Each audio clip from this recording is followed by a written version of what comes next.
Hello friends, RS tutorial YouTube ఛానల్కి స్వాగతం. మనం ఈ వీడియోలో కేంద్ర ఆర్థిక సర్వే 2024-25 విడుదలైన నేపథ్యంలో ఈ ఆర్థిక సర్వేకి సంబంధించిన మనం పూర్తి సమాచారాన్ని చాలా సింపుల్గా తెలుసుకునే ప్రయత్నం చేద్దాం. సో దాంట్లో భాగంగా మనం ఫస్ట్ అంశం చూడండి. ఇక్కడ ఈ ఎకనామిక్ సర్వే 24-25 సో ఈ డాక్యుమెంట్ రూపంలో రిలీజ్ చేయడం జరిగింది మనకు. సో ఇక్కడ ఈ ఎకనామిక్ సర్వేలో మనకు మొత్తం అయితే 13 చాప్టర్స్ ఇవ్వడం జరిగింది. సో ఫస్ట్ చాప్టర్ వచ్చేసి స్టేట్ ఆఫ్ ద ఎకానమీ, అదేవిధంగా 13th చాప్టర్ వచ్చేసి labour in the AI era. So ఈ ఆర్టిఫిషియల్ ఇంటెలిజెన్స్ యుగంలో సో కార్మికుల పరిస్థితి ఏంటి, సో దానివల్ల ఉపయోగాలు లేదా నష్టాలు అనే అంశాన్ని బేస్ చేసుకొని 13వ చాప్టర్ ఇవ్వడం జరిగింది. సో ఫ్రెండ్స్, మనము ఈ వీడియోని అయితే మీరు స్కిప్ చేయకుండా చివరి వరకు చూడండి. మీకైతే ఖచ్చితంగా రాబోయే గ్రూప్ 1, 2, 3, బీట్ ఆఫీసర్, విఆర్ఓ ఇలా అన్ని ఎగ్జామ్స్కు ఎస్ఎస్సి కావచ్చు, డిఫెన్స్ కావచ్చు, అదేవిధంగా బ్యాంక్ ఎగ్జామ్లో ప్రతిదీ దానికైతే ఈ మనకు ఆర్థిక సర్వేకి సంబంధించిన అంశాలు మనకు యూజ్ అవుతాయి. సో ఇంకా మనకు వీడియోలోకి వెళ్తే ఇక్కడ ఈ ఎకనామిక్ సర్వే అనేది మనకు ఒక యాన్యువల్ డాక్యుమెంట్. సో ఈ ఏదైతే ఇప్పుడు ముగియబోతున్న ఆర్థిక సంవత్సరం ఉందో ఆ ఆర్థిక సంవత్సరానికి సంబంధించిన ఆర్థిక స్థితిగతుల గురించి తెలియజేసేది. సో దీంట్లో ఏంటంటే మనకు ప్రాబ్లమ్స్ అంటే సమస్యలు, మన ఆర్థిక వ్యవస్థ ఫేస్ చేస్తున్న సమస్యలు, వాటికి సొల్యూషన్స్ అంటే పరిష్కార మార్గాలు కూడా మనకు దీంట్లో ఉంటాయి ఎకానమీకి సర్వే, ఆర్థిక సర్వేలో. సో అదేవిధంగా మనకు ఇక్కడ అర్థం చేసుకోవాల్సిన బేసిక్ పాయింట్స్ ఏంటంటే ఫ్రెండ్స్, మనకు నిన్న అంటే జనవరి 31వ తారీఖు నాడు ఈ ఎకనామిక్ సర్వే రిలీజ్ అయింది. ఫిబ్రవరి 1 నాడు అనగా నిన్న మనకు ఈ బడ్జెట్ని ప్రవేశపెట్టడం జరిగింది. అంటే బడ్జెట్ ప్రవేశపెట్టే జస్ట్ ఒకరోజు ముందు ఎకనామిక్ సర్వే అనేది మనకు ప్రవేశపెట్టడం జరుగుతుంది. సో మనకు ఈ ఫైనాన్షియల్ ఇయర్ అంటే ఆర్థిక సంవత్సరం అనేది మనకు ఇది చాలా ఇంపార్టెంట్. ఇది చిన్న క్వశ్చనే, బట్ మనకి ఇలాంటివి కూడా అడిగినప్పుడు మనం చిన్నవి ఇలాంటివి ఎగ్జామ్లో వస్తాయని చెప్పి భావించి మనము పట్టించుకోమన్నట్టు. చాలా ఈజీ బట్ మిస్టేక్ చేసే అవకాశం ఉంటుంది కాబట్టి దీన్ని గమనించాలి. ఆర్థిక సంవత్సరం 25 అన్నప్పుడు మనకు ఏప్రిల్ 1, 2024 నుంచి 31 మార్చి 2025 మధ్యలో ఉంటుంది. దీన్నే మనము ఫైనాన్స్ ఇయర్ 2025 అని పిలవడం జరుగుతుంది. అయితే సో ఫ్రెండ్స్, దీనికి సంబంధించి అంటే మనకి ఏదైతే కేంద్ర బడ్జెట్ని ప్రవేశపెట్టబోతున్నామో ఆ కేంద్ర బడ్జెట్ని ప్రవేశపెట్టబోయే ముందు గత సంవత్సరానికి సంబంధించిన అంశాల గురించి సో ఒక కూలంకుషమైన చర్చనే ఈ ఎకనామిక్ సర్వే అని చెప్పవచ్చు. సో ఇది డిపార్ట్మెంట్ ఆఫ్ ఎకనామిక్ అఫైర్స్ అంటే మినిస్ట్రీ ఆఫ్ ఫైనాన్స్లోని డిపార్ట్మెంట్ ఆఫ్ ఎకనామిక్ అఫైర్స్ సంబంధించిన ఎకనామిక్ డివిజన్ దీన్ని తయారు చేస్తుంది. ఈ ఎకనామిక్ డివిజన్లో ఉన్న చీఫ్ ఎకనామిక్ అడ్వైజర్ సో దీనిని రూపొందిస్తారు. సో ఇప్పుడు చీఫ్ ఎకనామిక్ అడ్వైజర్ ఎవరంటే వి అనంత నాగేశ్వర్. సో ఈ ఫోటోలో కనిపిస్తున్న వ్యక్తి. సో దీన్ని ఒకసారి ప్రిపేర్ చేసిన తర్వాత దీన్ని ఫైనాన్స్ మినిస్టర్ అయితే అప్రూవ్ చేస్తారు. ఆ తర్వాత మనకు పార్లమెంట్ అనగా లోక్సభ మరియు రాజ్యసభ రెండు ఉభయ సభల్లో కూడా ఆర్థిక మంత్రి దీన్ని ప్రవేశపెట్టడం జరుగుతుంది. సో ఫ్రెండ్స్, ఇది మనకు ఎకనామిక్ సర్వేకి సంబంధించిన బేసిక్ ఇన్ఫర్మేషన్. సో మనకి ఎకనామిక్ సర్వేలో ఈ 13 యూనిట్ల గురించి అయితే ఇచ్చారు. సో ఇది మనకు పిఐబిలో కానీ ఆ ప్రభుత్వ వెబ్సైట్లో ఉన్న information. So state of the economy, money and financial sectors, external sector, ధరలు మరియు ద్రవ్యోల్బణం, మీడియం టర్మ్ అవుట్లుక్, పెట్టుబడి మరియు మౌలిక సదుపాయాలు, పరిశ్రమలు, సేవల రంగం, వ్యవసాయం మరియు ఆహార, అదేవిధంగా పర్యావరణం సంబంధించి సంక్షేమ రంగము, అదేవిధంగా ఉపాధి మరియు నైపుణ్యాభివృద్ధికి సంబంధించి ఒక యూనిట్ ఇచ్చారు. అదేవిధంగా ఈ ఆర్టిఫిషియల్ ఇంటెలిజెన్స్ ఎరాలో మనకు కార్మికుల పరిస్థితి ఏంటి అనే దానికి సంబంధించి ఈ చివరి యూనిట్ అనేది మనకు ఇవ్వడం జరిగింది. సో వీటన్నిటిని మనము సో ఈ డాక్యుమెంట్లు ఏదైతే ఇచ్చారో అవే మన పిక్టోరియల్ రిప్రజెంటేషన్ ఆధారంగా, గ్రాఫ్స్ ఆధారంగా మనము యాస్టీస్గా తెలుసుకునే ప్రయత్నం చేద్దాం. సో ఫ్రెండ్స్, ఇక్కడ చూడండి, మనకేంటంటే the global economy growth 3.3% in 2023. So friends, ఇక్కడ చూడండి, మనకు ప్రపంచవ్యాప్తంగా ఎకనామిక్ గ్రోత్ అనేది చూస్తే మనకు 2023లో 3.3% ఉండే, ఆ తర్వాత 24లో 3.2 కొంచెం తగ్గి ఆ తర్వాత మళ్ళీ పాత స్థితికి 3.3కి చేరుకున్నది. ఆ తర్వాత ఏఈ అంటే అడ్వాన్స్డ్ ఎకానమీస్ అంటే అమెరికా కావచ్చు, ఈ విధంగా పెద్ద దేశాల యొక్క ఆర్థిక వృద్ధి ఎకనామిక్ గ్రోత్ ఏ విధంగా ఉందంటే మనకు కొంచెం పెరుగుదల అనేది కనిపిస్తూ ఉంది. అదేవిధంగా ఎమర్జింగ్ అండ్ డెవలపింగ్ ఎకానమీస్ అంటే భారతదేశం కావచ్చు, సౌత్ ఆఫ్రికా కావచ్చు, చైనా కావచ్చు, ఇలాంటి అభివృద్ధి చెందుతున్న దేశాల యొక్క ఆర్థిక వృద్ధిని చూస్తే మనము 2023లో 4.4% ఉండే, 24లో 4.2, ఆ తర్వాత 25లో కూడా 4.2 సేమ్ అనేది మనకు కంటిన్యూ అయ్యింది. సో ఈ విధంగా మనకు ఫ్రెండ్స్ యాక్చువల్గా ఇక్కడ చూస్తే global manufacturing and service PMI trend purchasing manager index. So ఈ పర్చేజింగ్ మేనేజర్ ఇండెక్స్ అనేది మనకు 50% కంటే తక్కువ ఉంటే దాన్ని నెగిటివ్ గ్రోత్ అండ్ ప్రొడక్షన్ అంటాము. సో వృద్ధి మరియు ఉత్పత్తికి సంబంధించి ఇది ఒక నెగిటివ్ అంశంగా మనం భావించాలి 50% కంటే తక్కువ ఉంటే. సో ఇక్కడ చూస్తే మనకు గ్లోబల్ మ్యానుఫ్యాక్చరింగ్ పిఎంఐ అనేది మనకు ఈ బ్లూ లైన్లో ఇచ్చారు, ఇది 50% కంటే బిలో ఉంది. అదేవిధంగా గ్లోబల్ సర్వీసెస్ సంబంధించి మనకు ఈ రెడ్ లైన్లో, సో ఇది ఆల్వేస్ 50% అబోవ్ మెయింటైన్ అయింది. మధ్యలో కొంతకాలం ఒడిదుడుకులు ఎదుర్కొన్నా కానీ 50 అనేది క్రాస్ అవ్వలేదు. ఆ తర్వాత గ్లోబల్ కాంపోజిట్ సో పిఎంఐ అనేది మనకు 50% అబోవ్ ఉంది. సో ఇది మనకు గ్లోబల్ లెవెల్లో వివిధ దేశాలను కేటగిరీగా డివైడ్ చేసినప్పుడు ఏ దేశాల యొక్క గ్రోత్ ఏ విధంగా ఉందనేది. అదేవిధంగా మనకు దీనికి కారణం సో ఈ కొంచెం తగ్గుదల పెరుగుదల అనేది చిన్న డిఫరెన్స్ ఉండడానికి కారణం ఏంటంటే ఫ్రెండ్స్ మనకు రష్యా మరియు ఉక్రెయిన్ యుద్ధము, అదేవిధంగా ఆసియాలో కావచ్చు మిడిల్ ఈస్ట్ ప్రాంతంలో హమాస్ మరియు హిజ్బుల్లా యొక్క దాడుల నేపథ్యంలో ఈ సప్లై చైన్ అనేది డిస్టర్బ్ అయింది కాబట్టి ఈ ఎక్స్టర్నల్ డిమాండ్ అనేది కూడా చాలా తగ్గింది. సో ఈ నేపథ్యంలో ఇది ప్రపంచ ఆర్థిక వ్యవస్థను ప్రభావితం చేసిన అంశాలుగా మనకు ఆర్థిక సర్వే అనేది పేర్కొనడం జరిగింది. ఆ తర్వాత మనం ఇక్కడ చూస్తే ఇప్పుడు మన భారతదేశానికి సంబంధించిన స్పెసిఫిక్ అంశాల్లోకి ఎంట్రీ అవుతున్నాము. So elevated global uncertainties. So గ్లోబల్గా అంటే ప్రపంచవ్యాప్తంగా higher world trade uncertainty. So ప్రతికూల అంశాలు అనేవి ఉన్నాయి. 2023లో 8.5% ఉండగా 2024లో 13% అనేది మనకు ప్రతికూలత అనేది ఇంకా పెరిగింది గ్లోబల్ స్థాయిలో. అదేవిధంగా geo political risk index GPR 2024. So మనకు 2023లో జియో పొలిటికల్ రిస్క్ ఇండెక్స్ అనేది 121.7% ఉండగా 2024కి ఇది కూడా పెరిగి సో జియో పొలిటికల్గా రిస్క్ అనేది చాలా ఎక్కువగా ఉంది, అది 133.6%కి పెరగడం జరిగింది. ఈ నేపథ్యంలో మన భారతదేశం యొక్క వ్యవసాయ రంగం యొక్క వృద్ధి చూస్తే 3.8%గా చెప్పవచ్చు. ఆ తర్వాత పరిశ్రమల రంగం వచ్చేసి 6.2% వృద్ధిని సాధించింది. సేవల రంగం వచ్చేసి 7.2% వృద్ధిని అయితే నమోదు చేయడం జరిగింది. ఇది ఓవరాల్గా 3 సెక్టార్ల ప్రధానమైన సెక్టార్ల యొక్క గ్రోత్ ఆర్థిక సర్వే ప్రకారం.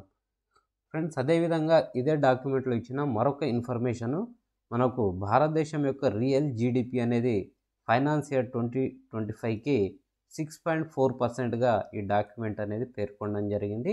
అదేవిధంగా ఇదే డాక్యుమెంట్లో రాబోయే సంవత్సరం అనగా ఫైనాన్స్ ఇయర్ 26 ఆర్థిక సంవత్సరం 2025 మరియు 26కు సంబంధించిన గ్రోత్ అనేది 6.3 నుంచి 6.8% మధ్యన ఉండే అవకాశం ఉందని కూడా ఈ డాక్యుమెంట్లో పేర్కొన్నారు.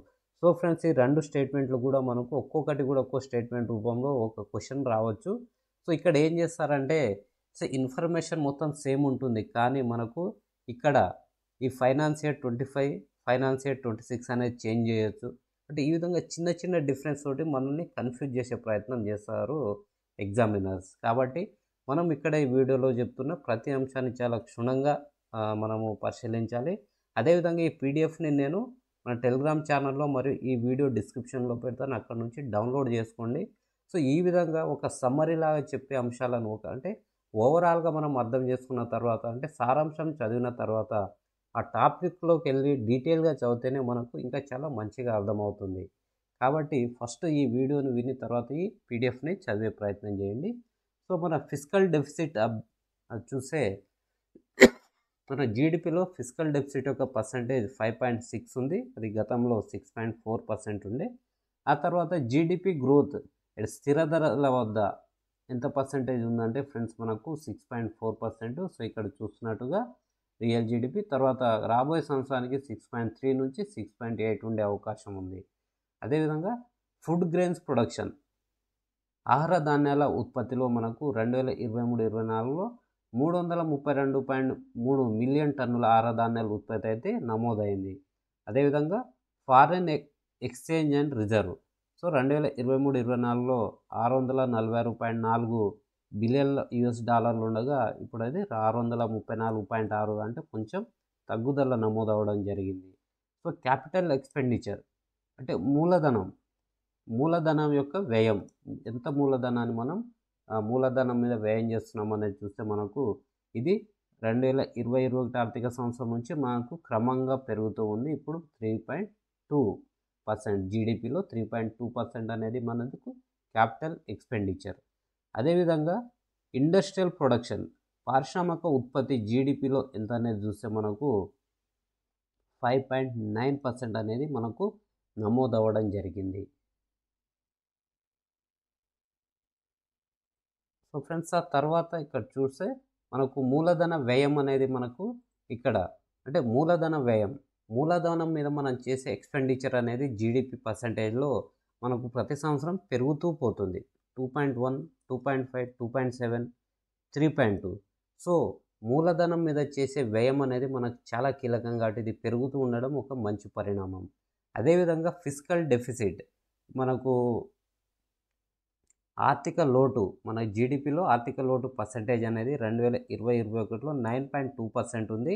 ఆ తర్వాత 6.7కి, తర్వాత 6.4కి, ఆ తర్వాత 5.6కి 23-24లో నమోదవడం జరిగింది. అంటే మనకి ఇక్కడ మూలధన వ్యయం పెరుగుతూ పోతుంది క్రమంగా. అదేవిధంగా ఆర్థిక లోటు అనేది మనకు జీడిపిలో తగ్గుతూ వస్తుంది క్రమంగా. సో ఈ రెండు కూడా మనకు ఒక మంచి పరిణామం అని చెప్పొచ్చు ఒక ఆరోగ్యకరమైన ఆర్థిక వ్యవస్థకి. సో ఇదే మన ఆర్థిక వ్యవస్థ ప్రపంచంలోనే నెంబర్ 5 వెళ్ళడానికి, అదేవిధంగా ఇప్పుడు ఫ్యూచర్లో నెంబర్ 3 ఆర్థిక వ్యవస్థగా మారడానికి కూడా కారణం కాబోతుంది. సో ఫ్రెండ్స్ ఇక్కడ చూస్తే మనకు స్ట్రాంగ్ ఎక్స్టర్నల్ సెక్టార్. సో ఇక్కడ చూస్తే మనకి ఇక్కడ ఈ గ్రీన్ లైన్ ఉంది కదా, సో ఈ గ్రీన్ లైన్ వచ్చేసి మనకు సిఏ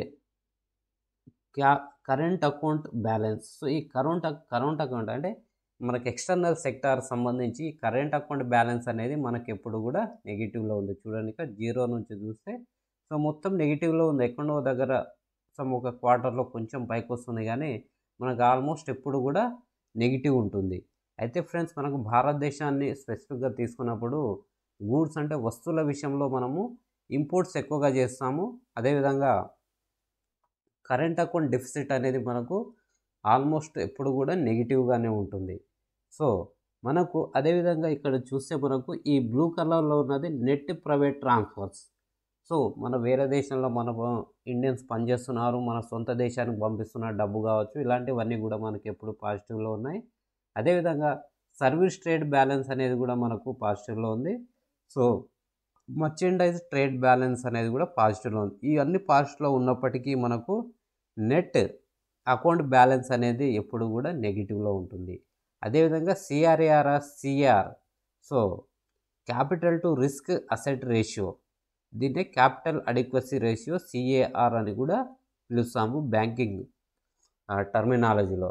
సో ఇది ఎక్కువ ఉండడం అంటే ఆ బ్యాంక్ యొక్క గుడ్ హెల్త్ని సూచిస్తుంది. సో మనకు సెప్టెంబర్ 2022లో 16 ఉండగా సెప్టెంబర్ 24లో మనకు 16.7% ఉంది. సో ఇదొక మంచి అంటే ఒక ఆరోగ్యకరమైన బ్యాంకింగ్ సెక్టార్ని మనకు సూచిస్తుంది. అదేవిధంగా మనకు సెకండ్ టాపిక్ అంటే ఇక్కడ మొత్తం 13 యూనిట్స్ ఇచ్చారు కాబట్టి దాంట్లో సెకండ్ యూనిట్ చూసుకుంటే ఫ్రెండ్స్ ఇక్కడ మనకు monetary and financial sector developments, the cart and the horse, improvement in asset quality of bank. So gross NPS non performing assets ఉంటాయి కదా, అంటే మొండి బకాయిలు ఇలాంటివి మనకు చాలా తగ్గడం జరిగింది. సో 2024 సెప్టెంబర్ నాటికి ఎన్పిఎస్ 2.6% ఉన్నాయి. అయితే ఇక్కడ ఈ గ్రాఫ్ని పరిశీలిస్తే మనము 2021 మార్చిలో 7.3% ఉండే ఎన్పిఎస్. ఆ తర్వాత క్రమంగా తగ్గుతూ వస్తున్నాయి చూడండి ఇక్కడే కానీ.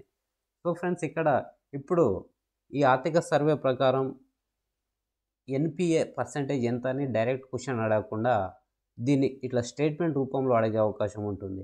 కాబట్టి ఈ అనాలిసిస్ కావచ్చు అర్థం చేసుకోవడం అనేది చాలా ముఖ్యము. సో దీని మీద కూడా మనం కొన్ని ఎంసీక్యూస్ని చాలా స్టాండర్డ్గా చేసుకునే ప్రయత్నం చేద్దాం నెక్స్ట్ వీడియోస్లో.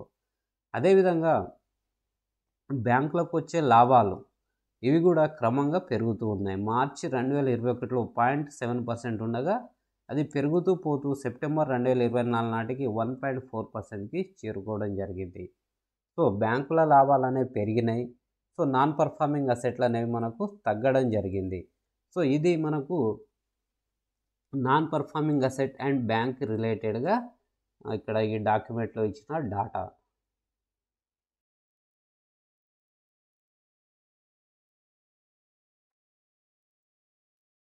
ఫ్రెండ్స్ తర్వాత చూస్తే బ్యాంక్ క్రెడిట్ అనేది స్టడీగా గ్రోత్ ఉంది. అంటే బ్యాంకులు ఇచ్చే రుణాలు లోన్స్ అనేవి మనకు క్రమంగా పెరుగుతూ ఉన్నాయి. ఇక్కడ చూడండి మనకు సెప్టెంబర్ 2024లో 14.4%, నవంబర్ 2024లో 11.8%. ఇక్కడ 170.5 లక్షల కోట్లు అనేది బ్యాంక్ క్రెడిట్స్ రూపంలో ఇస్తుంది. అదేవిధంగా ఫ్రెండ్స్ ఇక్కడ ఇది చాలా కీలకమైనది, developments in capital market.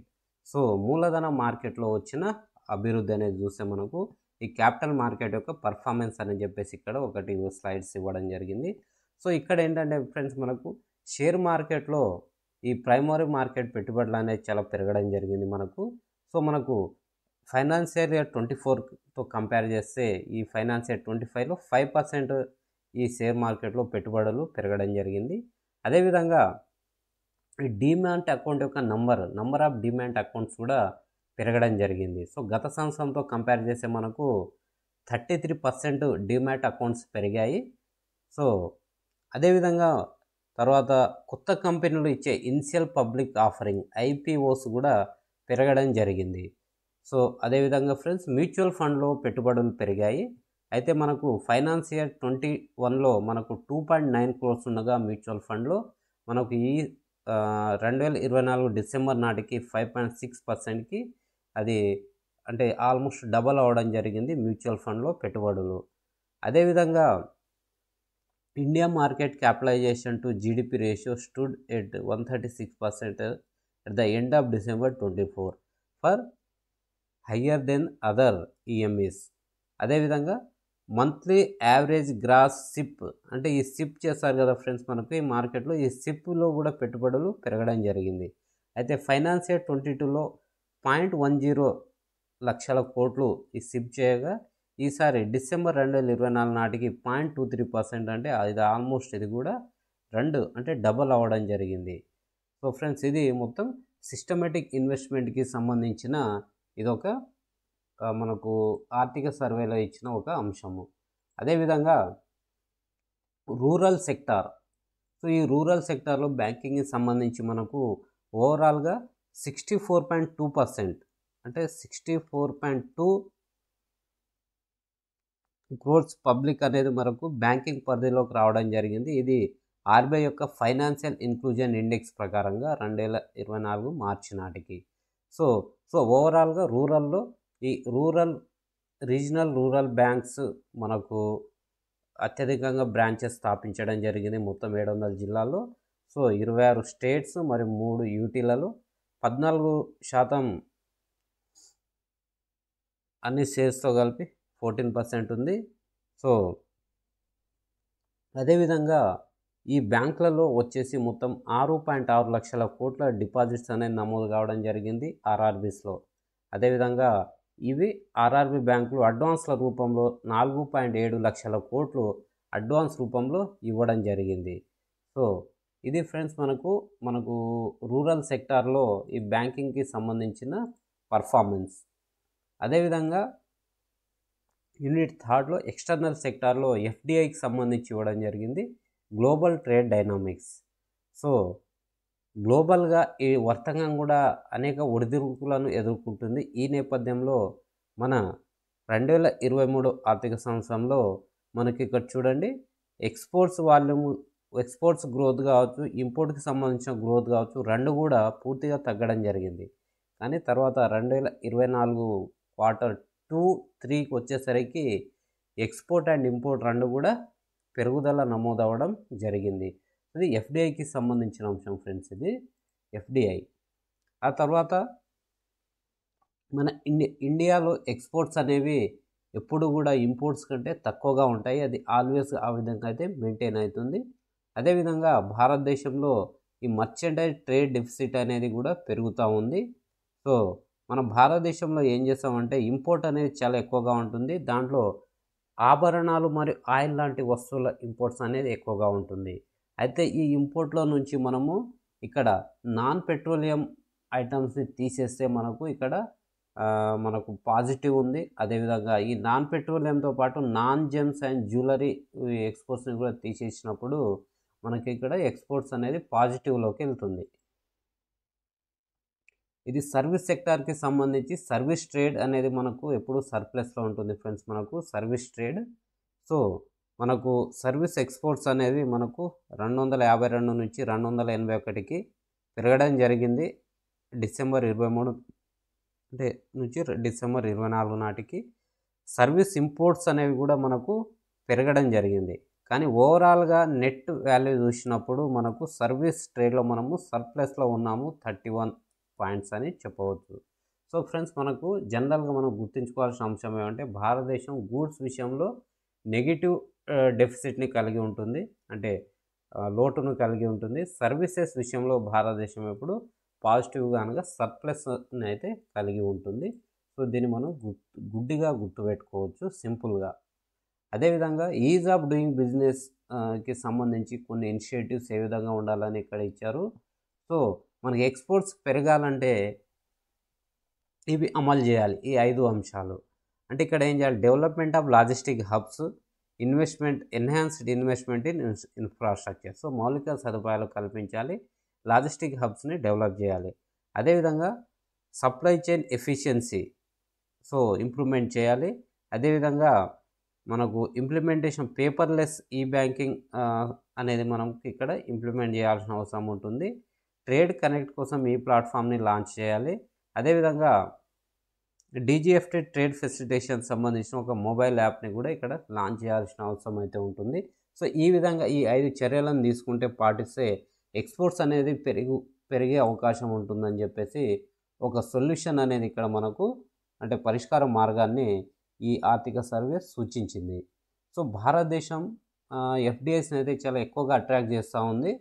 So రీపార్టేరియన్ అంటే ఫ్రెండ్స్, ఇక్కడ ఒక వ్యక్తి తను సంపాదించి తన సొంత దేశానికి పంపిన సమ్ అమౌంట్ని మనం రీపార్టేషన్ అని అంటాము. సో ఈ విషయంలో మనకు కొంచెం పెరుగుదల అనేది నమోదైంది. 2023 ఏప్రిల్ నవంబర్లో వాళ్ళు చేసిన పెట్టుబడులు 47 కాగా అతను సంపాదించింది 30, అంటే తిరిగి తన దేశానికి పంపించింది.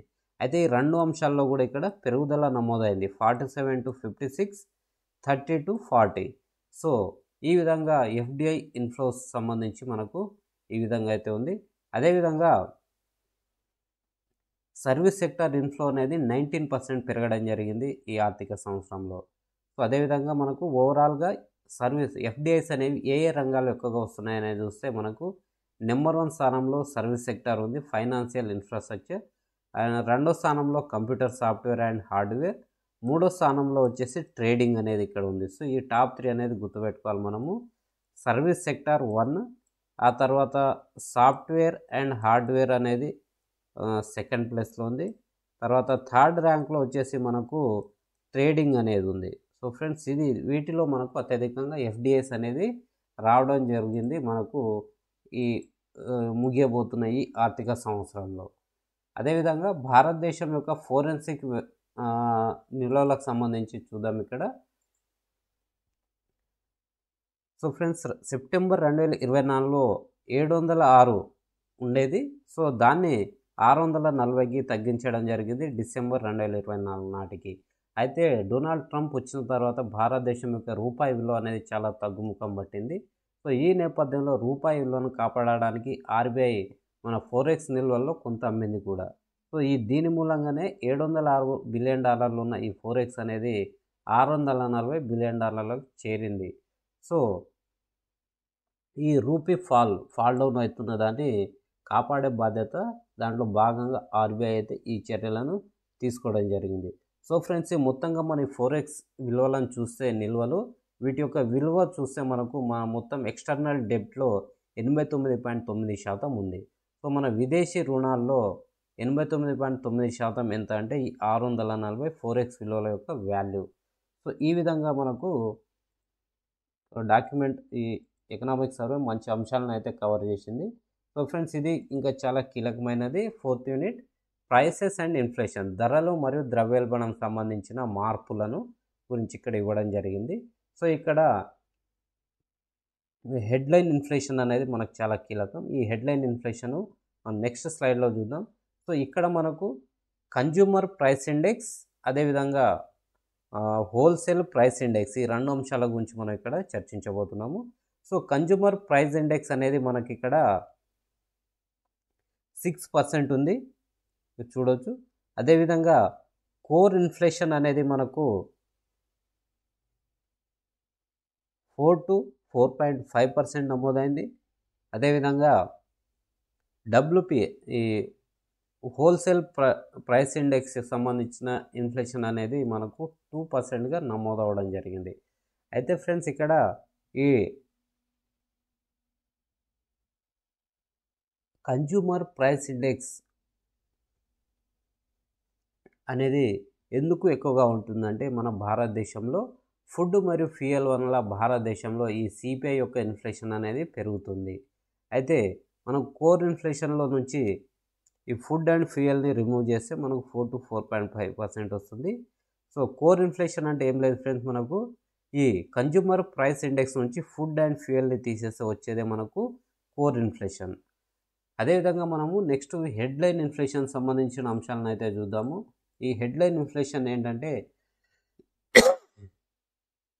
ఫుడ్ ఐటమ్స్ కొన్ని దీనికి కారణమవుతూ ఉన్నాయి, దీంట్లో మార్పులకు. సో మనకేంటంటే ముఖ్యంగా మనకు టమాటో, సో ఫ్రెండ్స్ ఇక్కడ టమాటా, ఉల్లిగడ్డ, బంగాళాదుంపలు ఈ మూడిని కంట్రోల్ చేయడం అనేది చాలా కీలకం. ఈ మూడిటి యొక్క దాంట్లో ధరల్లో వచ్చే మార్పులు చేర్పులే మనకు ఈ హెడ్లైన్ ఇన్ఫ్లేషన్లో మార్పు చేర్పులకు కారణమవుతుంది. సో ఇక్కడ చూడండి, మనకు హెడ్లైన్ ఇన్ఫ్లేషన్ అనేది మనకి ఈ విధంగా ఉంది. సో ఎలాంటి ప్రభావాలు లేనప్పుడు కానీ ఈ హెడ్లైన్ ఇన్ఫ్లేషన్ నుంచి టమాటా, ఉల్లిగడ్డ, బంగాళాదుంపలను రిమూవ్ చేస్తే అంటే తీసేసిన తర్వాత మనకు వచ్చేది ఈ విధంగా అంటే ఇంకా తగ్గడం అనేది జరిగింది. దాంట్లో నుంచి కూరగాయలు, నూనె గింజలు వీటిని రిమూవ్ చేసిన తర్వాత అది ఇంకా తగ్గడం జరుగుతుంది. సో అదేవిధంగా మనము consumer food price index, so consumer food price index నుంచి కూడా ఈ టీఓపీ అంటే టమాటా, ఉల్లి, బంగాళాదుంపలను తీసేసిన తర్వాత ఈ విధంగా తగ్గుదల నమోదవుతుంది. అదేవిధంగా వెజిటేబుల్ అండ్ పల్సెస్ని కూడా తీసేసిన తర్వాత ఇంకా తగ్గుదల అనేది నమోదవడం జరుగుతుంది. కాబట్టి ఈ టమాటా, ఉల్లి, బంగాళాదుంపలకు సంబంధించిన ధరలను కంట్రోల్ చేయడం అనేది మన ఆర్థిక వ్యవస్థకు చాలా చాలా కీలకం అని చెప్పొచ్చు ఇక్కడ. సో ఫ్రెండ్స్, అదేవిధంగా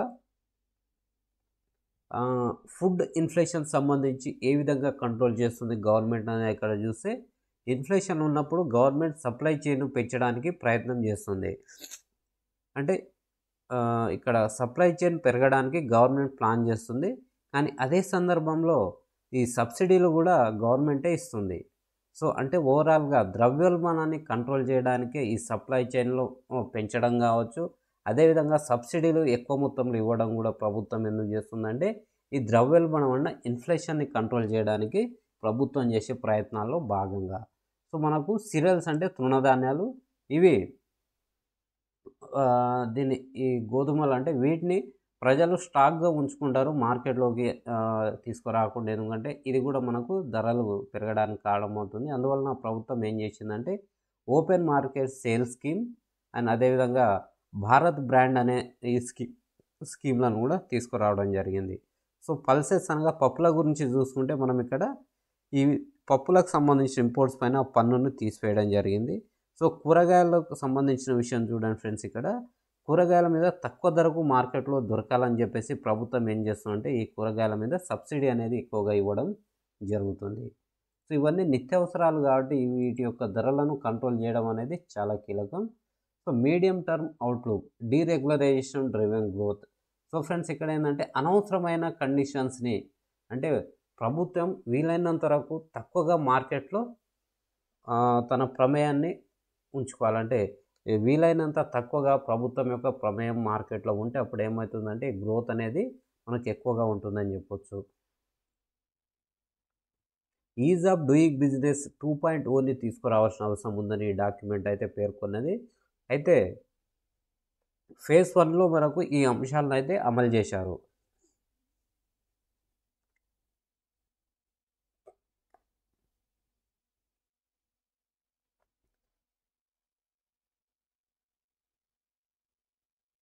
అంటే కొన్ని బర్డెన్స్ని తగ్గించడం జరిగింది. అంటే ఈజ్ ఆఫ్ డూయింగ్ బిజినెస్ 1.1లో భాగంగా మనకు ఈ 4 అంశాలను ఇంప్లిమెంట్ చేశారు. సో ఈ అడ్మినిస్ట్రేషన్ కాస్ట్ అనేది తగ్గింది. అదేవిధంగా ఈ ప్రాసెస్ అండ్ ఫ్లో ఉంది కదా, దీంట్లో భాగంగా ఉన్న అనేక సమస్యలను ఎర్రర్స్ని రిమూవ్ చేయడం జరిగింది. అదేవిధంగా ఈ అంటే ఈ చర్చలు జరపడం కావచ్చు, వీటన్నిటికీ ఈ ప్రాసెస్కి ఇన్ఫర్మేషన్ షేర్కి సంబంధించి డిజిటలైజేషన్ తీసుకురావడం కూడా ఈజ్ ఆఫ్ డూయింగ్ బిజినెస్ 1.0లో భాగం. ఆ తర్వాత ఇన్సెంటివ్స్ ఇవ్వడం కూడా దాంట్లో భాగంగా తీసుకురావడం జరిగింది. అయితే ఇప్పుడు ఈ మారుతున్న కాలానికి అనుగుణంగా ఈజ్ ఆఫ్ డూయింగ్ బిజినెస్ 2.1లో కూడా కొన్ని మార్పులు రావాలని సూచించారు. అవి చూస్తే ఇక్కడ liberalize standards and controls, adopt minimum necessary maximum feasible norms, అదేవిధంగా set legal safeguards for enforcement. So అమలు చేయడానికి ensuring due process of law via hierarchy of safeguards, reduce tariffs and fees, use risk based regularizations, tailor legal norms to risk profile and involve the third parties involve చేయాల్సిన అవసరం ఉందని చెప్పేసి is of doing బిజినెస్లో మార్పులను అయితే ఇక్కడ సూచించడం జరిగింది. ఇన్వెస్ట్మెంట్ అండ్ ఇన్ఫ్రాస్ట్రక్చర్, పెట్టుబడులు మరియు మౌలిక సదుపాయాలకు సంబంధించి ఇక్కడ చూస్తే మనకు సో వందే భారత్ ట్రైన్స్ అనేవి మనకు ఈ నెంబర్స్ అనేది పెరగడం జరిగింది. 2, 10, 51 ఇప్పుడు 68 వరకు ఉన్నాయి. అదేవిధంగా ఈ కోచెస్ కూడా పెరగడం జరిగింది. 32, 216, 672 అండ్ 900 కోచ్ల నెంబర్స్ కూడా పెరగడం జరిగింది. సో ఇది మన ఫిజికల్ కనెక్టివిటీ రైల్వేస్కి సంబంధించిన ఒక డెవలప్మెంట్. అదేవిధంగా civil aviation, ports and shipping సంబంధించి కూడా ఇక్కడ ఇవ్వడం జరిగింది. Civil aviation, ports and shipping. So ఓవరాల్గా ఉడాన్ ఎయిర్పోర్ట్స్ అనేది మనకు మార్చ్ 2024 నుంచి డిసెంబర్ 2024 వరకు 4 పెరగడం జరిగింది, 84 నుంచి 88. ఉడాన్ రూట్స్ అనేవి కూడా మనకు 545 నుంచి 619కి పెరగడం జరిగింది ఈ మధ్యకాలంలో. సో అదేవిధంగా ఫ్రెండ్స్ ఇక్కడ టర్న్ అరౌండ్ టైం అనేది ఇది చాలా కీలకం. సో మేజర్ పోర్ట్లో షిప్లకు సంబంధించి టర్న్ అరౌండ్ టైం అంటే ఫ్రెండ్స్ ఇప్పుడు ఇక్కడ నుంచి షిప్ బయలుదేరి వెళ్తుంది. సో ఈ షిప్ వెళ్ళిన తర్వాత ఒక పోర్ట్ దగ్గరికి వెళ్తుంది కదా, ఈ పోర్ట్ దగ్గరికి వెళ్ళిన తర్వాత వెళ్ళిన దగ్గర నుంచి సో ఇక్కడ రీచ్ అయిన దగ్గర నుంచి ఈ షిప్లోకి ఈ గూడ్స్ అంటే వస్తువులను నింపి అది తిరిగి ఇక్కడ నుంచి స్టార్ట్ అవ్వడానికి ఎంత సమయం పడుతుందో దీన్నే మనం టర్న్ అరౌండ్ టైం అంటాము. సో ఇది చాలా ఎక్కువగా ఉండే, దీన్ని తగ్గించడం జరిగింది. అయితే మనకు ఈ 48.1 అవర్ ఉండేది, 48.1 అవర్ టైమ్గా ఉండేది ఈ టర్న్ అరౌండ్ టైం అనేది మేజర్ ముఖ్యమైన పోర్ట్స్ దగ్గర. ఇప్పుడు దానిని మనం ఏం చేసామంటే 30.4 అవర్స్కి తగ్గించగలిగాము. సో దీని ద్వారా ఏమవుతుందంటే ఈ రవాణా అనేది ఈ వ్యాపారం అనేది చాలా వేగంగా జరుగుతుంది, స్పీడ్ అనేది అందుకుందని చెప్పవచ్చు. సో ఈ టర్న్ అరౌండ్ టైం అనేది ఇది. సో అదేవిధంగా అంటే గతంలో 2 నుంచి 3 నెలలు కూడా వెయిట్ చేయాల్సి వచ్చేది ఫ్రెండ్స్, ఎందుకంటే అక్కడ నుంచి షిప్ అక్కడికి వెళ్ళి వస్తువులను నింపుకోవడానికి 2 లేదా 3 నెలలు సమయం పట్టేది. అలాంటిది ఇప్పుడు మనము 48 అవర్స్, ఆ తర్వాత ప్రస్తుతం మేజర్ పోర్టుల్లో 30 అవర్స్కి అయితే తగ్గించగలిగాము. సో అదేవిధంగా మనకు పవర్ సెక్టార్లో కూడా ఇక్కడ చూడవచ్చు. పవర్ సెక్టార్లో పవర్ కెపాసిటీ అనేది మనకు పెరగడం జరిగింది. 9,943 మెగావాట్ల నుంచి 15,008 మెగావాట్లకు పెరగడం జరిగింది. సో అదేవిధంగా ట్రాన్స్ఫార్మింగ్ పవర్ ట్రాన్స్ఫర్మేషన్ కెపాసిటీ కూడా పెరిగింది. అదేవిధంగా మనకు ఈ పునరుత్పాదక ఇంధనాలు, శిలాజ ఇంధనాల విషయంలో చూస్తే మనకు ఈ శిలాజ ఇంధనాలు అనేవి మనకు 2021 ఫైనాన్షియల్ ఇయర్లో 61.4% ఉండగా అది కొంచెం తగ్గుదల నమోదై మనకు 51.9% మాత్రమే మనం వినియోగిస్తున్నాం. అదే సందర్భంలో మనకు పునరుత్పాదక అంటే శిలాజేతర ఇంధనాల వినియోగం అనేది పెరిగింది.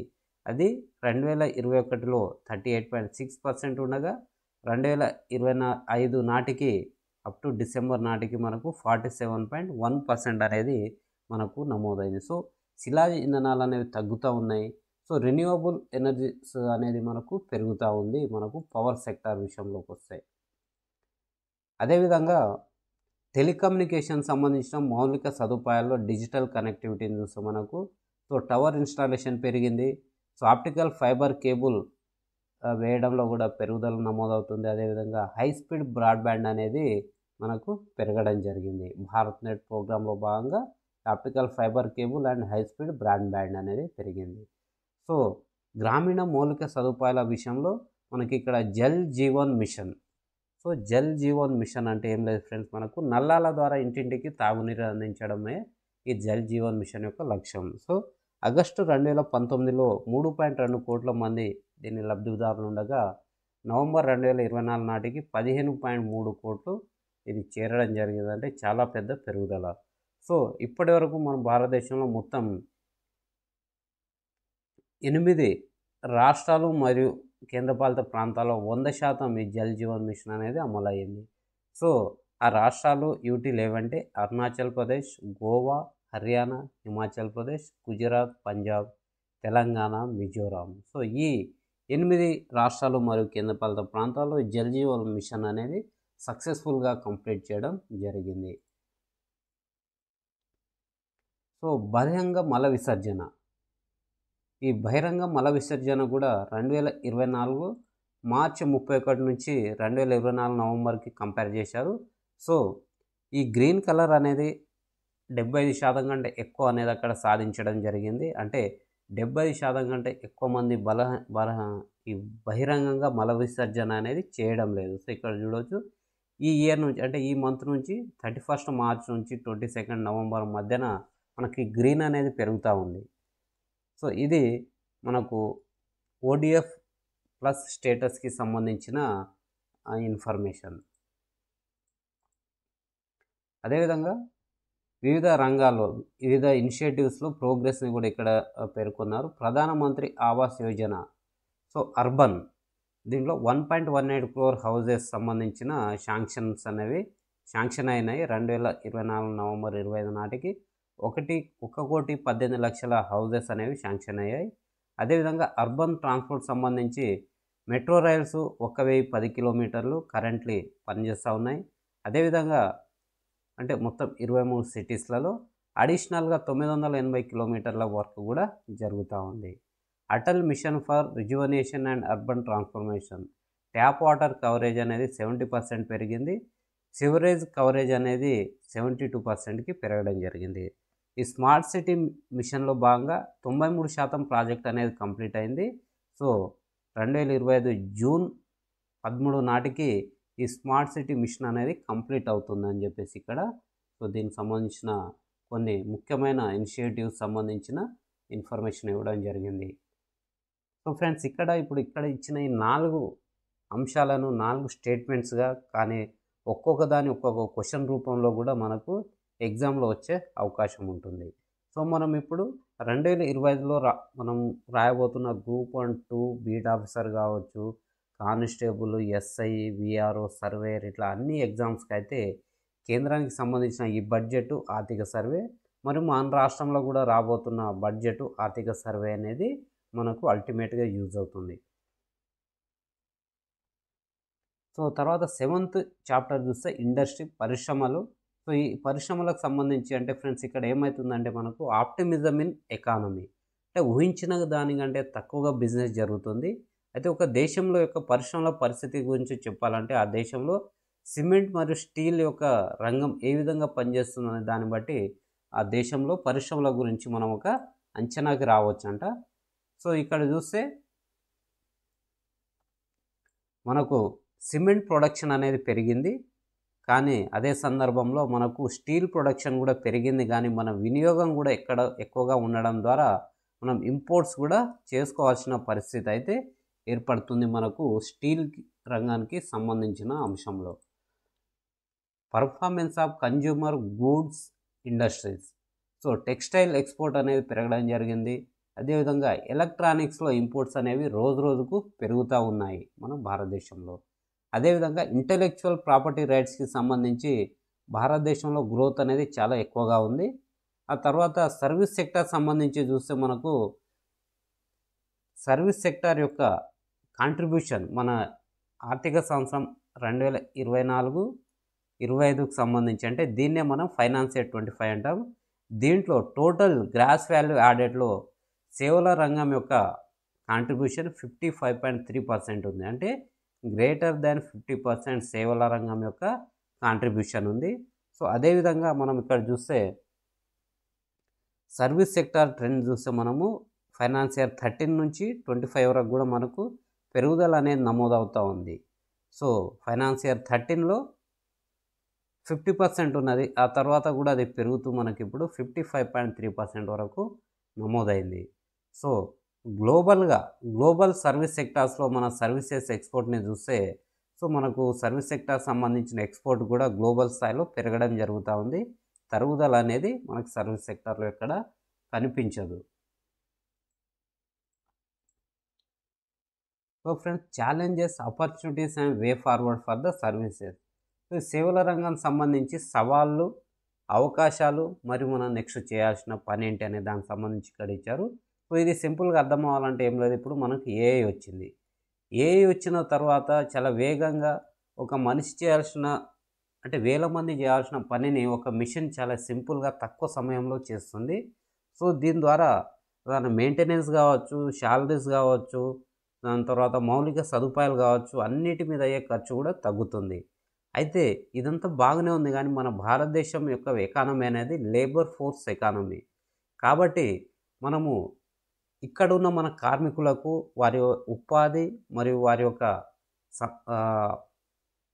అంటే మెరుగైన జీవనాన్ని అంతా దృష్టిలో ఉంచుకొని మనము ఏఐని పాజిటివ్గా ఉపయోగించాల్సిన అవసరం ఉంది. సో ఏఐని కింద మనం సరిగా వినియోగించలేకపోతే అది చాలా పెద్ద ఫెయిల్యూర్గా కూడా మారే అవకాశం ఉంది. అయితే ఈ ఏఐ ద్వారా వచ్చే పరిణామాల్లో మొట్టమొదటిసారిగా మనకు మిడిల్ క్లాస్ మీద, అదేవిధంగా తక్కువ ఆదాయం ఉన్న వర్కర్స్ మీద పడుతుంది. కాబట్టి మనము ఈ లేబర్ డిస్ప్లేస్మెంట్ అంటే కార్మికుల యొక్క స్థాన చలనం అనేది కూడా చాలా జాగ్రత్తగా చేయాలి. ఎందుకంటే దీనిలో కార్మిక స్థాన చలనం అనేది చాలా పెద్ద స్థాయిలో ఉంటుంది ఏఐ వచ్చిన తర్వాత. కాబట్టి దీంట్లో చాలా జాగ్రత్తగా వ్యవహరించాల్సిన అవసరం ఉందని చెప్పేసి ఆర్థిక సర్వే తెలిపింది. తర్వాత unit 9 agriculture and food management sector for the future. So friends, మనకు ఈ సంస్థాగత రుణాలు అనేది మనకు 75% పెరగడం జరిగింది. సో 1951లో 8-10% ఉన్న ఈ సంస్థాగత రుణాలు అంటే ఫ్రెండ్స్ ఏం లేదు, లీగల్గా అధికారికంగా ప్రభుత్వం కావచ్చు, బ్యాంకులు కావచ్చు మనకిచ్చే రుణాలు, ఇవే సంస్థాగత రుణాలు అంటాము. దీన్ని ఇన్స్టిట్యూషనల్ క్రెడిట్ అంటాము. అదేవిధంగా నాన్ ఇన్స్టిట్యూషనల్ క్రెడిట్ అనేది డిక్లైన్ అయింది, అంటే తగ్గడం జరిగింది. సో మనకు 1951లో దాదాపు 95% ఈ నాన్ ఇన్స్టిట్యూషనల్ క్రెడిట్ అంటే వడ్డీ వ్యాపారస్తుల దగ్గర, ధనవంతుల దగ్గర తీసుకొచ్చేది అప్పు బదులు కావచ్చు, వడ్డీ రూపంలో కావచ్చు. సో ఆ విధంగా ఉన్నది ఇప్పుడు మనకు 2022 వచ్చేసరికి మనకు జస్ట్ 25%కి రావడం జరిగింది. సో ఇది ఫ్యూచర్లో ఇంకా మొత్తం జీరో కావాల్సిన పరిస్థితి అవసరం అయితే ఉంది. అదేవిధంగా సన్నకారు రైతులకు బ్యాంకులు ఇచ్చే రుణాలు కూడా పెరగడం జరిగింది. ముఖ్యంగా ఫైనాన్స్ ఇయర్ 15లో 3.47 లక్షల కోట్లు ఇవ్వగా మనకు ఆర్థిక సంవత్సరం 24లో 14.4 అంటే కోట్ల 14 లక్షల కోట్ల ఈ రుణాలు అనేది మనకు సన్న మరియు మధ్య మరియు సన్నకారు రైతులకు బ్యాంక్ రేట్ అనేది ఇవ్వడం జరిగింది. So promising the sustainable farming. So major స్థిరమైన వ్యవసాయాన్ని ప్రమోట్ చేస్తూ ఉన్నారు, ప్రోత్సహిస్తూ ఉన్నారు. సో దాంట్లో భాగంగా మనకు పరంపరాగత కృషి వికాస్ యోజన తీసుకొచ్చారు. అదేవిధంగా సాయిల్ హెల్త్ కార్డ్ తీసుకురావడం జరిగింది. పర్ డ్రాప్ మోర్ క్రాప్ అనే ఒక స్కీమ్ తీసుకొచ్చారు. అదేవిధంగా national bamboo mission, so mission organic value chain development in the north east region. So ఇవి మనకు స్థిరమైన వ్యవసాయాన్ని ప్రోత్సహించడంలో భాగంగా తీసుకొచ్చిన ఇనిషియేటివ్స్. సో మైక్రో ఇరిగేషన్లో ఏరియా అనేది టోటల్గా విస్తీర్ణం అనేది పెరగడం జరిగింది. సో ఇప్పుడు మనకు దాదాపు 80,000 హెక్టార్లకు మనకు మైక్రో ఇరిగేషన్ రూపంలో మనము వాటర్ అయితే సాగునీటికి అందిస్తూ ఉన్నాం మన భారతదేశంలో. సో ఈ క్లైమేట్ చేంజ్, ఎన్విరాన్మెంట్ సంబంధించి కూడా ఇక్కడ చూస్తే ఫ్రెండ్స్ మనకు లైఫ్ అనేది చాలా కీలకమైనది. లైఫ్ స్టైల్ ఫర్ ఎన్విరాన్మెంట్ అంటే పర్యావరణ అనుకూల జీవన విధానం సంబంధించి ఇక్కడ ఇవ్వడం జరిగింది. సో మనము 13% మంది ప్రపంచవ్యాప్తంగా, సో ఫ్రెండ్స్ ఇవి చాలా చాలా కీలకం. ఇవి ప్రపంచవ్యాప్తంగా 13% మంది తమ లైఫ్ స్టైల్ని మార్చుకుంటే మనము విడుదల చేసే మొత్తం కార్బన్ ఎమిషన్లో 20% తగ్గించవచ్చు. అదేవిధంగా మనం food on plate, finishing food on plate, ఇది కూడా చాలా ఇంపార్టెంట్ అంశము. సో మనం తినే ఆహారం వేస్టేజ్ కాకుండా మనము చూసుకోగలిగితే ఒక వ్యక్తి ఒక సంవత్సర కాలంలో 90 కేజీల ఆహారం వేస్ట్ కాకుండా చేయవచ్చు. అదేవిధంగా recycling 1 ton of news paper can avoid 25,000 litre of water wastage. So 1 ton news పేపర్ని రీసైకిల్ చేయగలిగితే మనము 25,000 లీటర్ల వాటర్ అనేది వేస్టేజ్ కాకుండా దాన్ని సేవ్ చేయవచ్చు అనేది ఈ లైఫ్ స్టైల్ ఫర్ ఎన్విరాన్మెంట్ అనే దీంట్లో భాగంగా మనకు ఈ ఆర్థిక సర్వేలో వివరించడం జరిగింది.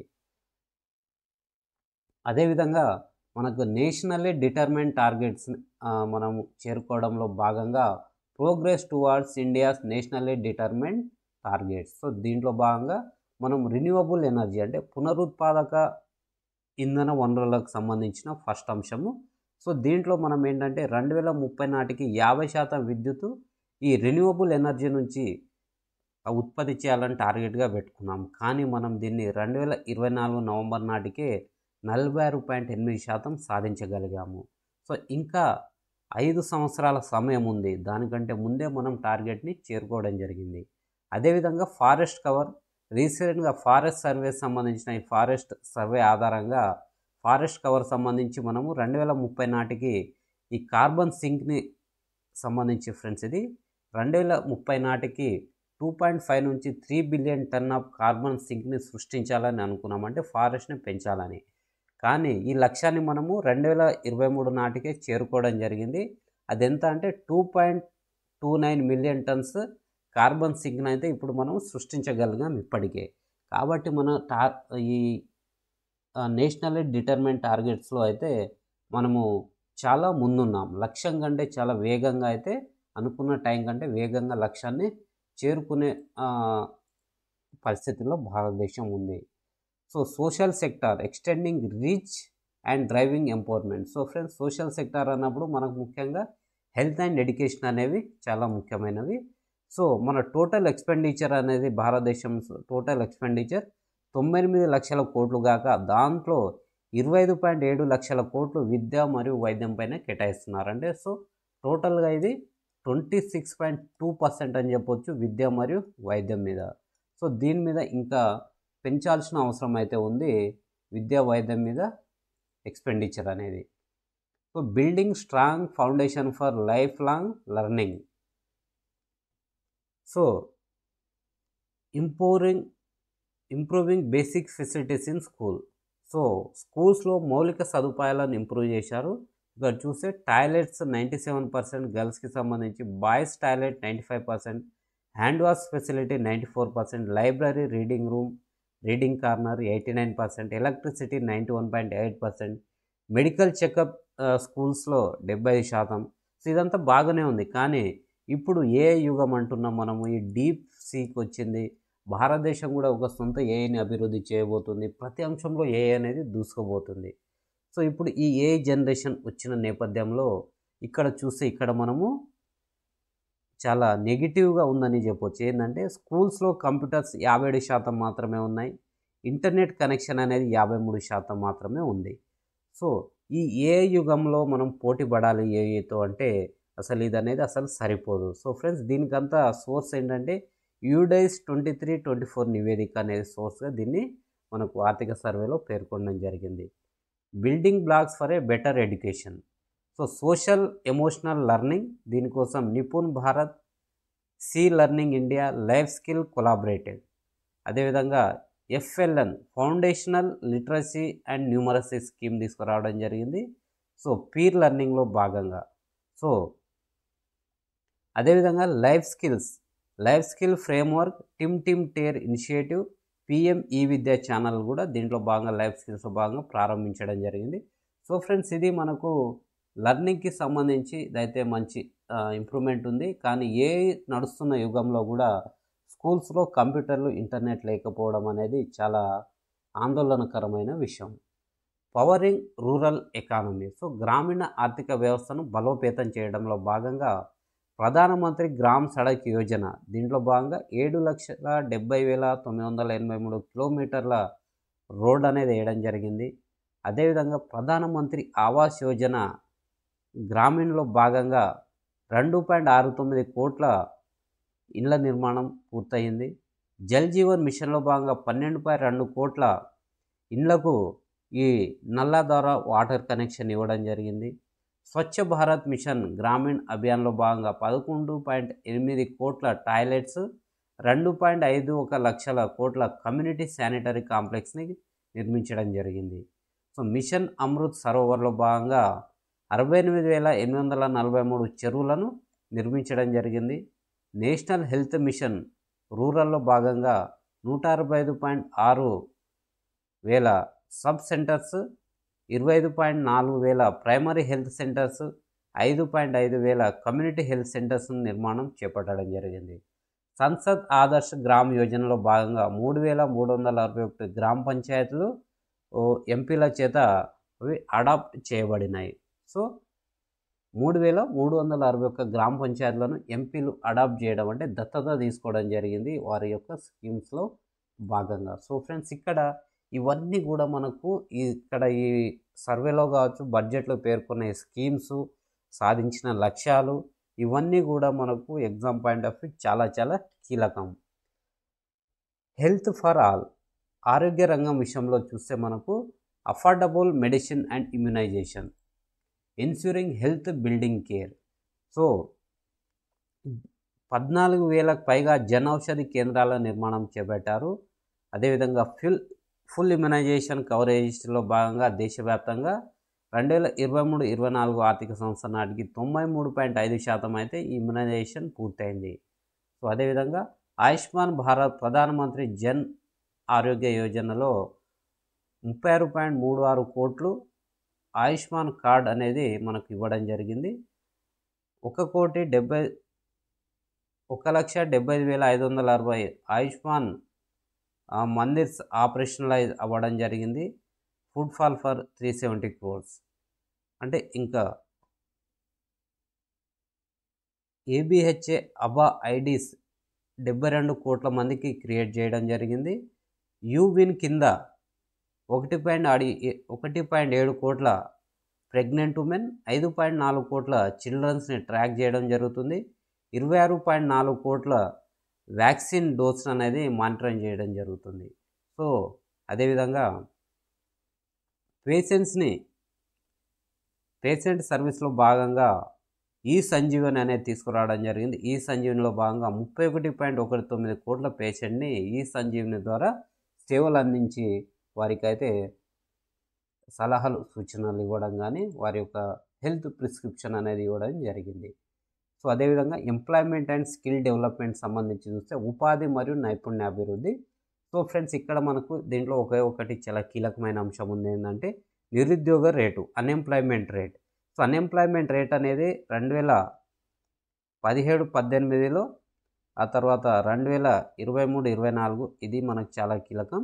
సో 2017-18లో 6% ఉండగా అది ఇప్పుడు కొంచెం తగ్గి 3.2% మాత్రమే ఈ నిరుద్యోగ రేటు అనేది నమోదవడం జరిగింది.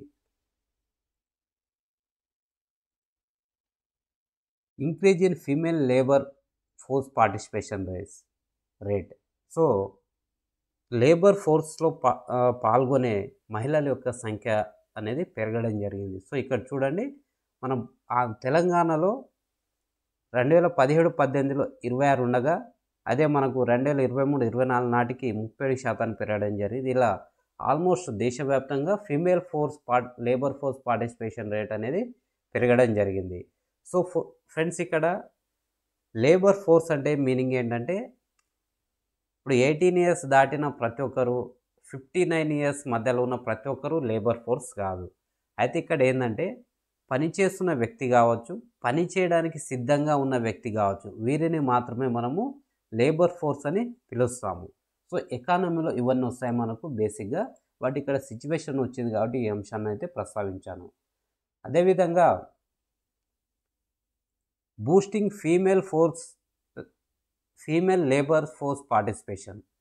సో ఈ ఫీమేల్స్ అంటే మహిళలు ఈ లేబర్ ఫోర్స్లో యాక్టివ్గా పార్టిసిపేట్ చేయడానికి బూస్ట్ ఇచ్చిన అంశాలు ఏంటనేది చూస్తే, మహిళా పారిశ్రామికవేత్తలకు ప్రభుత్వం యొక్క సహాయం చాలా పెరిగిందని చెప్పొచ్చు. దీంట్లో భాగంగా access to credit, so credit guarantee scheme, అదేవిధంగా స్టార్టప్లకు సపోర్ట్ చేయడం, PM employment guarantee programme, PM micro food processing scheme, Adivasi Mahila Sashaktikaran Yojana, NCDC support, ఇవన్నీ కూడా క్రెడిట్ అంటే రుణాలు ఇవ్వడంలో భాగంగా, ఆర్థికంగా సపోర్ట్ చేయడంలో భాగంగా. తర్వాత support to women owned enterprises, మహిళలు నడుపుతున్న ఎంటర్ప్రైజెస్కి సపోర్ట్గా formalization, 3% of procurement by CPC reserved and fully subsidized ZED certification. Marketing support చూస్తే మనకు ఈ ట్రేడ్ విషయంలో full subsidy.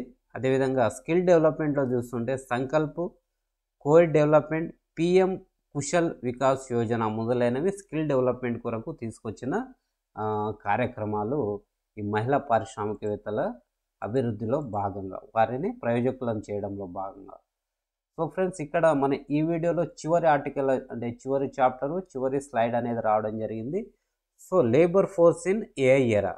So crisis and catalyst. So friends, crisis అంటే సంక్షోభం, క్యాటలిస్ట్ అంటే ఉత్ప్రేరకం. సో దీని ఒక పాజిటివ్గా తీసుకోవడం. సో ఆర్టిఫిషియల్ ఇంటెలిజెన్స్ యుగంలో కార్మికులు లేదా లేబర్స్ యొక్క పరిస్థితి అని ఇచ్చారు. సో ఫ్రెండ్స్, ఇక్కడ a future for human centric automation. So మనం పాత పద్ధతులను పాటిస్తే ఫెయిల్ అయ్యి సంక్షోభంలో వెళ్ళిపోయే అవకాశం ఉంది. అలా కాకుండా ఏఐకి సంబంధించి అప్డేట్ అయ్యి మనం సరైన ట్రైనింగ్ తీసుకుంటే సక్సెస్ అవుతాము. కాబట్టి ఏఐ వల్ల ఉపయోగం కూడా ఉంది. సో ఓవరాల్గా చూస్తే మనకు లేబర్స్ అత్యధికంగా ఉన్న మన భారతదేశంలో అనేక సవాళ్ళు ఉన్నాయి మరియు అవకాశాలు కూడా ఉన్నాయి. కాబట్టి మనము ఈ లేబర్ ఫోర్స్ని, భారతదేశంలో ఉన్న లేబర్ ఫోర్స్ మార్కెట్ని చాలా జాగ్రత్తగా హ్యాండిల్ చేయాలి. చాలా జాగ్రత్తగా వారి యొక్క స్థానాన్ని మార్చే ప్రయత్నం చేయాలి. ఎందుకంటే ఆర్టిఫిషియల్ ఇంటెలిజెన్స్ వచ్చిన తర్వాత ప్రతి రంగంలో ప్రతి దగ్గర ఏఐ అనేది ఆ స్థానాలను మనం మనుషులు చేసే పనులను అది చేస్తూ ఉంది. కాబట్టి చాలా జాగ్రత్తగా హ్యాండిల్ చేయాల్సిన అవసరం అయితే ఉంది భారతదేశానికి. సో ఫ్రెండ్స్, మనకు కేంద్ర ఆర్థిక సర్వేకి సంబంధించిన చాలా పూర్తి ఇన్ఫర్మేషన్ అయితే మనం ఈ వీడియోలో చూసాము. నచ్చిన వారు అయితే ఖచ్చితంగా లైక్ చేయండి. అదేవిధంగా మన ఆర్ఎస్ ట్యుటోరియల్ యూట్యూబ్ ఛానల్ని సబ్స్క్రైబ్ చేయడం మాత్రం మర్చిపోవద్దు. So thank you very much. జై హింద్.